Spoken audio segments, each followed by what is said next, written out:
புரியுதா? எதுக்கு அப்ப இப்ப இதுல இன்னொரு சங்கு வேற, நம்மள திட்டாரு, சாப்பிட கூட குப்புறப்படுத்துக்கிறது. இங்க திட்டா இந்த வாசப்படியே திரும்பி கூட பாக்குறது கிடையாது. 2 நாளைக்கு 3 நாளைக்கு கெட காஞ்சி போய் எனக்கு என்னாச்சு? புரியுதா? எல்லாரும் தான், அவங்க 2 பேரும் மாத்திரம் தான் இருக்காங்களா? எல்லாரும் அப்படித்தான் இருக்கீங்க. ஆமா, புரியுதா? அவனை வச்சுட்டு சொல்லக்கூடாது, என்னன்னு இருந்தா அவனுக்கு மெத்தனம் ஆயிரும். திட்டினாலும் பேசினாலும் என்ன கிழிச்சாலும் காரி மூஞ்சில தூணு துப்புனாலும் தொடச்சிட்டு போயிடுவான். ஏன்ட்ட எதுவும் பேச மாட்டான். ஆனா அவனும் ஒரு இடத்துல புலம்புறான். இங்க இருந்து வேலூருக்கு போகணும், எம்மா என்னை இப்படி பேசிட்டாரு, இப்படி திட்டாரு, நான் ஒன்னும் சொல்ல முடியல அப்படின்னு சொல்லுவான். இவன் 2 கிளி வாங்கணும்னு பார்த்தானா அவன் வாங்கி கட்டுவா. நீ வக்கால மயத்துக்கு வராத சிரிக்கும் போல அப்படின்னு அவளை திட்டுவேன். அவன் வாங்கணும்னு பார்த்தான ஒன்னே வாங்க சொல்லி அனுப்பிச்சிருக்கானா அப்படின்னு சொல்லி. புரியுதா? சகசமா நான் ஏற்கனவே சொல்லியிருக்கேன், பல முறை சொல்லிட்டு தான் இருக்கிறேன். இங்க நீ வந்து பயணம் கொஞ்ச காலம், நீ எவ்வளவு காலம் பண்றியோ அது உன்னை சேர்ந்தது, அவரவரை சேர்ந்தது. நீ பயணம் பண்ற காலத்து வரைக்கும்னாலும் நீ சர்க்குரு குடும்பம்ங்கிற எண்ணத்துக்குள்ள வா. நம்ம தனி குடும்பம்னு நினைக்காதன்னு சொல்றேன். நம்ம குடும்பம் தனி அப்படின்னு பிரிச்சு பார்க்காத, இது சர்க்குரு குடும்பம் அப்படிங்கிற எண்ணத்துக்குள்ள நீ ஃபார்ம் ஆயிட்டேன்னு சொன்னா இந்த பாகுபாடு உனக்கு வராது அப்படின்னு சொன்னா கூட சொல்லும் போது மண்டைய ஆட்ட வேண்டியது. இல்லைன்னா இந்த பழனிமா சிரிச்சது மாதிரி சின்னதா ஒரு நம்மட்டு சிரிச்சுக்கிற வேண்டியது, அப்புறம் நீ ஏமாத்த வேண்டியது. நான் ஏற்கனவே பாக்குறேன், அப்பப்ப கண்ணாடியில கூட பாக்கேன், நம்ம நெத்தியில ஏதாவது ஈனாவானான்னு எழுதி வச்சிருக்கா அப்படின்னு கூட பாப்பேன் அப்பப்போ. ஆனா அந்த எழுத்து எனக்கு தெரிய மாட்டேங்குது. ஒருவேளை உங்களுக்கு யாருக்காவது தெரிஞ்சாவளாவது சொல்லுங்க. நான் இந்த மெழுகுவர்த்தியை பொருத்தி அந்த எழுத்தெல்லாம் அப்படியே வாட்டி அழிக்கட்டும். தெரியல பாக்கியா? நீ நல்லா படிச்சிருந்தா தானே எழுத்து தெரியும்.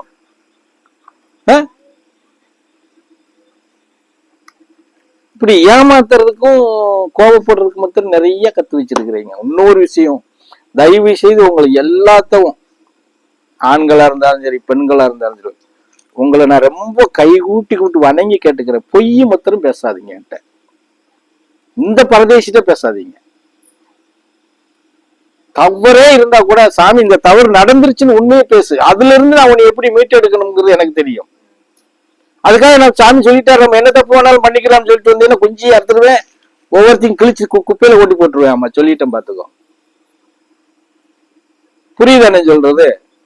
அறியாம ஒரு தவறு நடந்துடலாம், யாரோ ஒருத்தர் கெட்ட வார்த்தையில திட்டிடலாம், இல்ல ஏதோ ஒண்ணு பண்ணிடலாம்.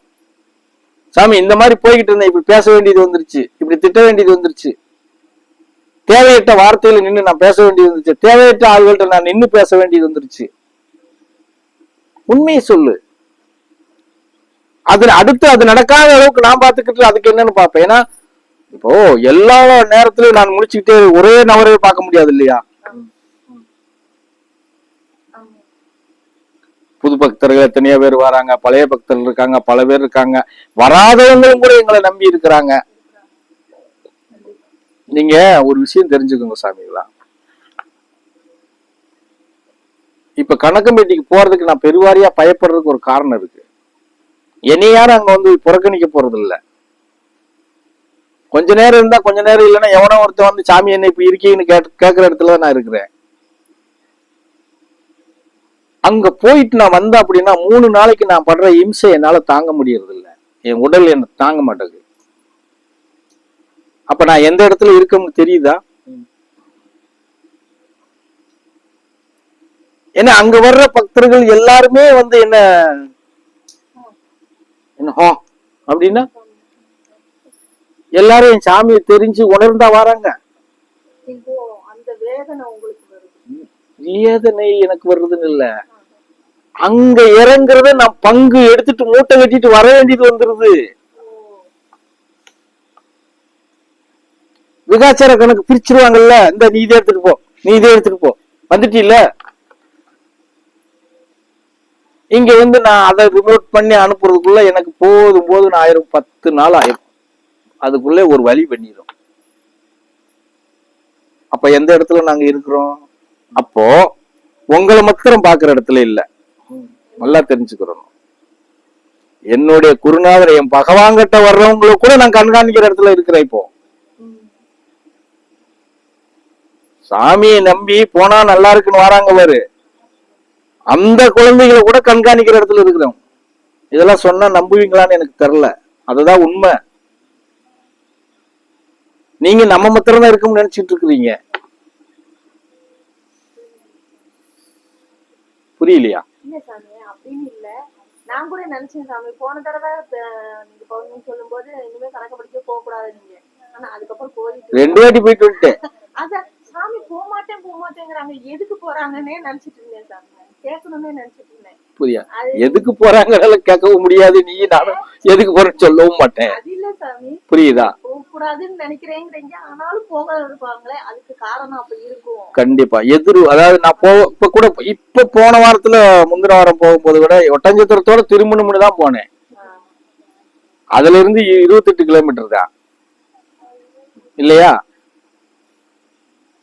நான் எதுவுமே சொல்லல, பார்க்க போனது பூக்கடைக்காரர் தான். ஆனா அவர் என்ன பண்ணிட்டாரு, நாங்க போறதுக்கு முன்னாடி ரெடியா மாலை, நான் இதுக்கு முன்னாடி எப்படி ஆர்டர் கொடுப்போம் பூரா கெட்டி ரெடி எடுத்து பேக் பண்ணி எடுத்து வச்சுக்கிட்டு இருக்காங்க. சாமி கணக்கு மட்டி வேணும்லங்காரு. அப்ப கூப்பிட்டாரு இல்லையா, எங்கடா ஓர மகனை வந்துட்டு போன்னு. நீங்க என்ன நினைப்பீங்க, நம்ம தான் போகலன்னு நினைச்சிட்டோம்ல. இல்லையா, நான் போகலன்னு சொல்லிடுவீங்க சிரிச்சுக்கிட்டே. அப்படியா, சரி, அப்ப விட மாட்டீங்க தெரியுது, தூக்கி வைப்பா. பேசுறத பேசிட்டு தூக்கி வச்சுட்டு கணக்கு மாட்டி போயிட்டு, என்ன இந்த தடவை போயிட்டு சாப்பாடு வேண்டாம், ஒரு மயிறு வேண்டாம், நீங்க வேணா போய் சாப்பிடுங்கப்பான்னு. இல்ல சாமி நாங்க சாப்பிடல, வாங்க போவோம்னாங்க. ரைட், எடு கிளம்பு போவோம். அவ்வளவுதான். சாப்பிடல சரவண? ஆமா, இடையில வந்துதான் சாப்பிட்டோம். அந்த மாதிரி அந்த அழைப்புதல் எப்படி வருதுன்னு சொல்ல முடியாது. எந்த ரூபத்துல வருது, நேரம் வந்து அவரை வாடான்னு கூப்பிடுவாருன்னு சொல்ல முடியாது. எந்த ரூபத்துல வாடாலும் வரும். அதை தெரிஞ்சுக்கிட்டு நம்ம போய்த்தான் ஆகணும். சரியா? சம்மந்துக்கு தான் வரணும். புரியுதா?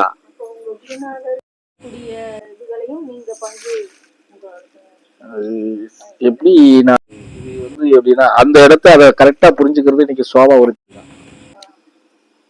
அவளுக்கு தான். அது இதை வந்து நான் வந்து அதை மிகைப்படுத்தி என்னால வெளிப்படுத்த முடியாது. ஆனா பங்கு போடுற இடத்துல இருக்கேன், அவ்வளவுதான் சொல்ல முடியும்.